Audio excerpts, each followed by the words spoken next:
जय माता की जय जय मातारा। हम गुरु मितेश्वर नंद कौल आप सभी का स्वागत करता हूँ हमारे यूट्यूब चैनल पर। आज का जो विषय है वो ये है कि कहते हैं हम गद्दी चौकी लगाते हैं, परंतु हमारे घर में कहते हैं संकट हैं, कलेश रहते हैं। जिस दिन हम गद्दी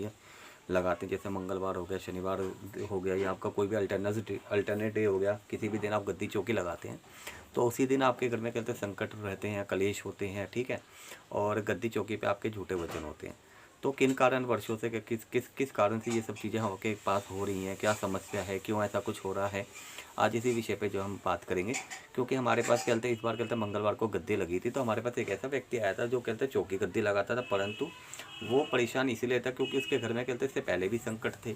ठीक है। और वो संकट आज भी उसे परेशान कर रहे हैं, लेकिन अभी तो उसके घर में गद्दी या चौकी भी लग रही है। और पहले तो गद्दी चौकी पे कहते हैं जो है उसके वचन भी पूरे होते थे, परंतु अब उसके वचन भी पूरे होने बंद हो गए हैं। और जो संकट था पहले से ज़्यादा कहते हैं उनको परेशान कर रहा है। अब संकट कौन कौन से होते हैं? संकट होते हैं जैसे भूत हो गए, प्रेत हो गए, जिन हो गया, मसान हो गया, या फिर कोई तांत्रिक बाधा हो गई, किसी ने कोई प्रेत आपके ऊपर छोड़ दिया, कोई मसान छोड़ दिया, इस तरह की अगर कोई परेशानी है, ठीक है, तो उनके ऊपर क्या था कहते हैं मसानी क्रिया पहले से चल रही थी और वही मसानी क्रिया आज भी उनको परेशान कर रही थी। तो ये सब चीज़ें क्यों हो रही हैं, है ना, उनके, तो उसी के बारे में थोड़ी सी हम बात करेंगे कि ऐसा क्यों होता है। तो देखिए असल ज़िंदगी में क्या है कि जब आप कहते हैं परेशान होते हैं इन सभी चीज़ों से, जैसे मान लीजिए आप कहते हैं आपके घर में कहते हैं किसी के ऊपर प्रेत बाधा या भूत बाधा, या आपके स्वयं के ऊपर भूत बाधा, प्रेत बाधा, या कोई तांत्रिक है जिसने कहते हैं आपके ऊपर क्रिया छोड़ रखी है, मसान छोड़ रखा है, या कोई जिन है, जिन्नात है ना, बहुत सी कहते हैं नेगेटिव शक्तियाँ होती हैं जो आपको कहते हैं परेशान करती है। अगर इस तरीके की कोई समस्या होती है तो आप कहते हैं सिंपल सा सीधा सा सिद्धांत है, आप क्या करते हैं, आप किसी भगत के पास जाते हैं, है ना। तो भगत के पास जब आप जाते हैं, तो भगत के पास जब आप जाते हैं तो अपनी परेशानियों के लिए जाते हैं कि हमें ये परेशानी है। लेकिन जब आप वहाँ पे बैठते हैं तो वहाँ पे जब आप देखते हैं कि कहते हैं गद्दी चौकी लगती है, यहाँ पे भीड़ लगती है, ठीक है, इस तरीके से कहते हैं संकट कटते हैं, इस तरीके से बंदे आते हैं, ठीक है। तो आप क्या करते हो वहाँ पे कहते हैं आपका माइंड जो है चेंज हो जाता है। और चेंज होने के बाद कहते हैं जब आप कहते हैं आपका नंबर आता है, उस नंबर के बाद जब आपका नंबर आता है, जब आप भगत के समक्ष बैठते हो तो आप बताते हो कि हमारे घर में ये चीज़ें समस्या हो रही थी, ठीक है। अब ये समस्या हो रही थी, ये बात तो ठीक है, आपने बता दिया कि हमारे घर में ये समस्या हो रही थी, तो उन्होंने बता दिया कि बेटा आप ऐसे ऐसे कर लो और आप जो है ठीक हो जाओगे, ठीक है। अब आपने वहाँ पे क्या बोल दिया कि ठीक है, अब आपने क्या बोला वहाँ पे जाके कि हमें जो है ना गुरु धारण करना है। सब प्रथम आपने वहाँ पे बोल दिया गुरु धारण करना है, तो जो भगत होगा, ठीक है, अगर कोई सही लेवल का भगत होगा तो वो ये कहेगा बेटा पहले अपना इलाज करवाओ, गुरु धारण तो बाद में हो जाएगा। लेकिन आज के दौर में ऐसा नहीं चल रहा, ठीक है। आज के दौर में क्या है कि आपने बोल दिया जब मैं गुरु धारण करना है, तो भगत भी क्या करे, देखो सीधी बात तो ये है भाई, वो भी सोचता है कि चलो ठीक है, कहता है एक शिष्य और बढ़ जाएगा, कोई बात नहीं, कोई दिक्कत नहीं है। भक्ति मार्ग पे चलना कहता है हर किसी का अधिकार है, और आप भक्ति मार्ग पे चलते हो तो वो भी विवश होके जो है आपको कहते हैं बोल देता है कि बेटे कोई बात नहीं, तू जो है ना आके अपना गुरु धारण कर लियो अगले हफ्ते या फिर 2-4 दिन बाद, जैसा भी वो बोलता है आप जाके क्या करते हो, गुरु धारण कर लेते हो। अब गुरु धारण भी हो गया आपके ऊपर पास, ठीक है, परंतु जो आपके ऊपर जो संकट था, उस संकट तो वहाँ का वहीं है, क्योंकि आपने कहता हूँ उन्होंने उपाय बताए थे, ठीक है, वो उपाय आपने किए होंगे नहीं किए होंगे वो मुझे नहीं पता, ठीक है। अगर उपाय किए होंगे तो वो कुछ समय तक के लिए आराम होगा, प्रॉपरली तरीके से आपको आराम नहीं हुआ होगा। क्योंकि अगर प्रॉपरली तरीके से अगर आपको आराम होता तो गद्दी या लगाने या चौकी लगाने के बाद भी आप परेशान नहीं होते, या वो चीज़ दोबारा से कहते हैं आपके घर में कहते हैं परेशान नहीं कर रही होती, ठीक है। अब आपने गुरु धारण कर लिया, उस गुरु ने आपको कहते हैं मंत्र दिया, वो मंत्र का आपने कहते हैं जाप किया, और जाप करने के बाद आपको कहते हैं कुछ समय बाद ही आपको गद्दी दे दी, और आपका गुरु धारण होने के बाद आपने गद्दी ले ली। अब जब आप गद्दी या चौकी लगाओगे, ठीक है, गद्दी चौकी दो तरीके से लगती है। एक तो आपने देवी के उपासक को शुरू से आपके ऊपर देवी देवताओं की कहते हैं कृपा चल रही है, तो आप कहते हैं उस तरीके से कहते हैं भगत देख लेते हैं हाँ भाई इसके ऊपर ये देवी देवता की कृपा चल रही है, और कहते हैं वो शक्ति खुद से बोलते हैं कि मेरे को कहते हैं गुरु चाहिए, क्योंकि बिना गुरु के देखो कोई शक्ति नहीं चलती, सर्वप्रथम तो बात यही है, ठीक है। तो आप क्या करते हो, कहते हैं गुरु धारण कर लेते हो, भगत जो है गुरु धारण करवा देता है। एक होता है आप अपनी इच्छा से गुरु धारण करते हो, और उसके बाद कहते हैं जो कहते हैं गुरु होता है वो कोई मंत्र देते हैं आपको, ठीक है, गुरु मंत्र देते हैं, उस मंत्र का आप जाप करते हो, उसके थ्रू कहते हैं फिर आपको कहते हैं शक्ति खुलती है, शक्ति खुलने के बाद आपको गद्दी का विधान जो होता है वो विधान आपका प्रोसेस पूरा करके आपको गद्दी मिल जाती है। अब आपने गद्दी लगानी चालू कर दी, ठीक है। यहाँ पे देखो भगत की कोई गलती नहीं है, गलती आप ही लोगों की है, क्योंकि आपने अपने पहले संकट से कहते हैं अपना कहते हैं निवारण करवाना था। उसके बाद का बात थी कि कहते हैं हमें गुरु धारण करना है या हमें गद्दी चौकी लगानी है, लेकिन नहीं, आपने क्या किया, वहाँ की रंगत देखी, और रंगत देखने के बाद कि अरे गद्दी चौकी लग रही है। आप देखो सीधी बात यह है कि भगत क्या कर रहा है, उसके पास कितने जने आ रहे हैं, वो क्या ले रहा है क्या नहीं ले रहा, उससे आपको कोई मैटर नहीं है।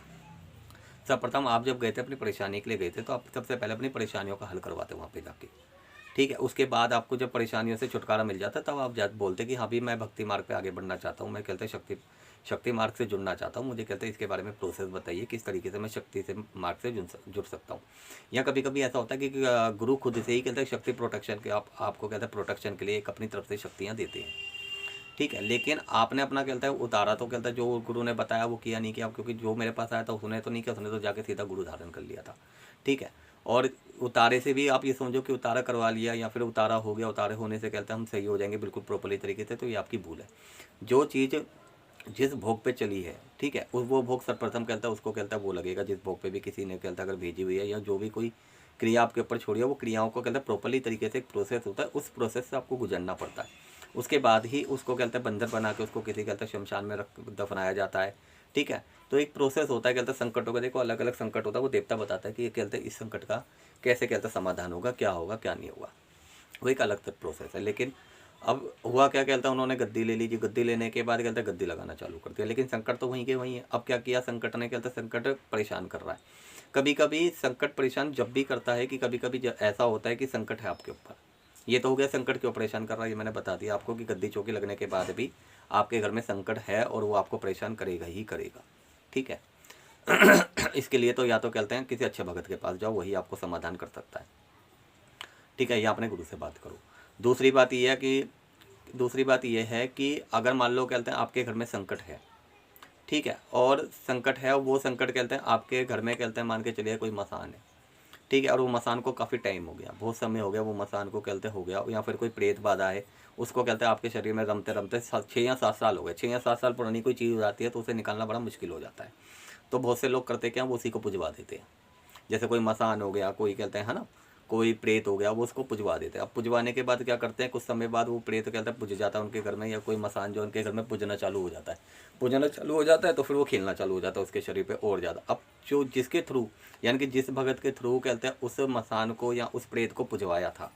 ठीक है, तो वो उस भगत के कहते हैं जो भी कहते हैं इष्ट होगा या जो भी देवी देवता तुम्हारे घर में पूज रहा होगा, वो उसके नाम लेके आएगा जब भी आएगा कि मैं ये हूँ मैं वो हूँ, वो तुम्हारे घर का देवता ही बन के आएगा जब भी आएगा। लेकिन असल ज़िंदगी में क्या है कि वो पहले ही भी कहते हैं प्रेत बाधा थी, पहले भी वो मसान था और आज भी वो मसान है, चाहे वो कितना भी बोल ले,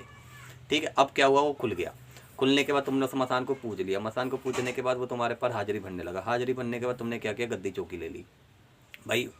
तुम गए किसी के पास और उसने क्या किया, उसने देखा कि भाई इसके ऊपर क्या ये चीज़ें हैं और ये चीज़ें क्या इसने पूज ली हैं, तो उसके बाद उसको क्या कुछ समय बाद उसको गद्दी धारण करवा दिया जाता है, उसको गद्दी चौकी दे दी जाती है। अब यहाँ पे भी कहता है सबसे बड़ी बात यह है कि अगर कोई मसानी क्रिया आपके ऊपर चल रही है या फिर कोई मसान है या फिर कोई प्रेत है, उससे सबसे प्रथम आपने उसको पूजना नहीं था, आपने उसको पूज लिया, पूजने के बाद आपने उसको अपने घर का कहता है ओनर भी बना दिया, एज कहता है आज से कहता है तू मेरे कहते हैं घर में कहते हैं गद्दी पे विराजमान रहेगा मत, ठीक है, चाहे वो कोई भी देव हो, चाहे वो देव हो चाहे वो देवी हो, ठीक है, हमें उससे नहीं मतलब वो किसका नाम लेके कर रहा है। अब क्या है, आप गद्दी पे बैठ गए, गद्दी पे बैठने के बाद वो कार्य कर रहा है। असल ज़िंदगी में कार्य कौन कर रहा है, जो आपके ऊपर पहले से जो आपको दुख दे रहा था, जो आपको परेशान कर रहा था, वही कार्य करेगा। अब वो कार्य क्यों करेगा, कार्य इसलिए करेगा क्योंकि वो देवता के नाम का खा रहा है, ठीक है।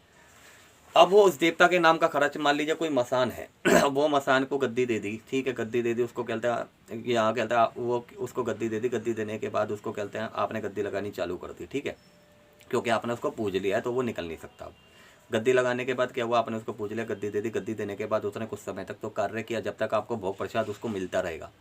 ठीक है। भोग प्रसाद आप किसको दोगे, ये देखो, आप उस मसान को भोग प्रसाद नहीं दे रहे हो, आप वो जिस देवी के नाम से खा रहा है आप उसको भोग दे रहे हो। जैसे मान लीजिए किसी देवता के नाम से वो क्या गद्दी लग रही है किसी देवता के नाम की, आप उस देवता को भोग दे रहे हो, लेकिन उस भोग को ग्रहण वो मसान ही करेगा क्योंकि उस गद्दी के ऊपर बैठा वही है। अब वो काम भी करेगा, ऐसा नहीं है नहीं काम करेगा, काम क्यों नहीं करे, काम करेगा क्योंकि वो उस देवी या देवता के नाम का खा रहा है, ठीक है। तो 80-90% जो है ना यहाँ पे भी बहुत ज़्यादा परेशानियाँ हो जाती हैं कि कहते हैं फिर क्या होता है, कुछ समय बाद कहते हैं वो देखो मसान तो मसान ही है, सीधी बात है, मसानी क्रिया तो मसान ही मानी जाती है, ठीक है। या कोई कहता है ये नेगेटिव ऊर्जा शक्तियाँ होती है, कुछ समय तक तो सही काम करती हैं, ठीक है, उसके बाद ये और ज़्यादा परेशान करना चालू कर देती है,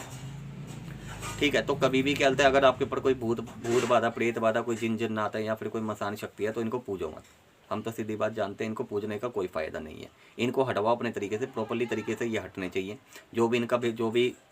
भगत है, ठीक है, उस भगत के पास जाओ, कोई ना जो भी भगत के पास आपको जाना है उसके पास जाओ। आप यहाँ पे भी आ सकते हो, दरबार भी आ सकते हो, ऐसा नहीं है, यहाँ पे भी इन्हीं सभी चीज़ों का इलाज होता है, तंत्र से रिलेटेड किसी भी समस्या का यहाँ पे इलाज होता है। तो आप उसको हटवाओ, सीधी बात तो ये है, आप उसको पूजो मत। आपने अगर पूज लिया तो ये समझ लीजिए कि वो आपके घर धरावत का कहते हैं देवता हो गया, फिर वो और ज़्यादा आपको परेशान करेगा और उसका कोई कहते हैं निवारण नहीं कर सकता। अगर एक बार आपने किसी भी नेगेटिविटी ऊर्जा शक्ति को पूज लिया तो फिर उसे निकालना बड़ा मुश्किल है। ऐसा नहीं है नहीं निकल सकती, निकल सकती है, पर फिर उसके लिए कहते हैं आपका बहुत ज़्यादा पैसा खर्च हो जाएगा। क्योंकि पहली बात तो ये है वो मसान आपके घर में पूज रहा है, ठीक है, वो हटने के लिए कहता है भोग प्रसाद बोलेगा। अब ठीक है, दूसरी बात ये है कि जो उसको हटाएगा उसका भी फिर कहता है भेंटें लगेंगी, ठीक है। जैसे मान लो शमशान काली के थ्रू किसी भी मसान को हटाया जाता है तो शमशान काली की भी भेंट लगेगी, ऐसा नहीं है भेंट नहीं लगेगी, इसमें आपका बहुत ज़्यादा खर्चा हो जाएगा, ठीक है। दूसरी बात ये है जो मसान है वो ये कहेगा मैं तो इनके घर में पूज रहा हूँ, मैं तो इनके धरावत में पूज रहा हूँ, मैं नहीं जाऊँगा, ये वो। हटाना इतना आसान नहीं, हटा सकते हो, बहुत से भगत जो होते हैं वो हटा देते हैं, जो शमशान काली की पूजा करते हैं, जो काली 10वां विद्याओं की पूजा करते हैं, वो इन सब चीज़ों को हटा देते हैं। परंतु हमारे कहने का मतलब ये है कि आप इन चीज़ों को मत पूछिए, क्योंकि हमारे पास अभी फ़िलहाल में केस आया था जो मंगलवार को हमारे पास जो गद्दी लगी थी, तो यही हुआ था उसके साथ, उसके ऊपर मसानी क्रिया थी और उसको पुजवा दिया था, ठीक है। फिलहाल में तो उसका इलाज हमारे पास से चल रहा है, परंतु हमने बता दिया दोनों तरीके से आपके घर में समस्या इसलिए उत्पन्न होती है कि ये सब चीज़ें होती थी। और झूठे वचन इसलिए होते हैं क्योंकि देखो सीधी बात तो ये है, जब तक उसको भोग प्रसाद मिल रहा है जब तक वो कार्य करेगा, जब आप भोग प्रसाद देना बंद कर दोगे उसको, क्योंकि वो जिस देवी या देवता के नाम का खा रहा है जब तक उसको खाने को मिल रहा है, लेकिन एक समय ऐसा आता है कि जब देवी देवता भी कहता है उसको कहता है उठा के बाहर, उसको कहता है साइड में फेंक देते हैं, कहते हैं भाई ठीक है तो हमारे नाम का खा रहा है, बहुत हो गया खाते खाते तुझे, ठीक है ना। तो उसको फिर भोग प्रसाद मिलना बंद हो जाता है। या फिर मान लीजिए कहता है कोई बता देता भाई तेरे घर में अगर तब भी संकट हो, तब भी कहता है तू गद्दी चौकी लगा रहा तब भी तेरे घर में परेशानी है, तो तू कहता है चौकी लगाना बंद कर दे, भोग प्रसाद देना बंद कर दे, तब भी कहता है वो फिर आपको डबल परेशान करना चालू कर देगा, ठीक है। तो ऐसी गलतियाँ कभी भी मत कीजिए, सही डिसीज़न लीजिए, ये डिसीज़न आपके होते हैं, आपको करना क्या है, किस तरीके से करना है, ठीक है। कि ज़्यादा चकाचौंध के चक्करों में मत पड़िए कि कहता है अगर वो भगत है तो उसके पास बहुत भीड़ पड़ रही है तो कहता है वो बहुत अच्छा पैसा कमा रहा हो, ऐसा कुछ नहीं है। बहुत सी गद्दियाँ जो होते हैं निःशुल्क भी लगती हैं, ठीक है। तो आप जो है ये सब चीज़ें मत देखिए, आपको अपना इलाज करवाना, अपना इलाज करवाइए, ठीक है। इलाज होने के बाद आप प्रॉपरली तरीके से साल 6 महीने देखिए कि आपके घर में सुख शांति है और वो भगत बढ़िया है, उसने आपका काम कर दिया, तो फिर जाके आप उसको गुरु धारण कर लीजिए, कोई दिक्कत नहीं है। सबसे पहले अपने घर को सुधार करिए। तो मंगल और शनिवार को दरबार लगता है और दरबार आप आ सकते हैं, ठीक है, मंगल शनिवार को। और दरबार आने के लिए आप हमसे व्हाट्सएप पे कॉल करके कहते हैं एड्रेस ले सकते हैं और नंबर हमारा डिस्क्रिप्शन में मिल जाएगा, आपको टाइटल में भी मिल जाएगा। तंत्र से रिलेटेड अगर कोई समस्या है तो आप हमसे संपर्क कर सकते हैं। जय जय माता की, जय जय माता, हर हर महादेव।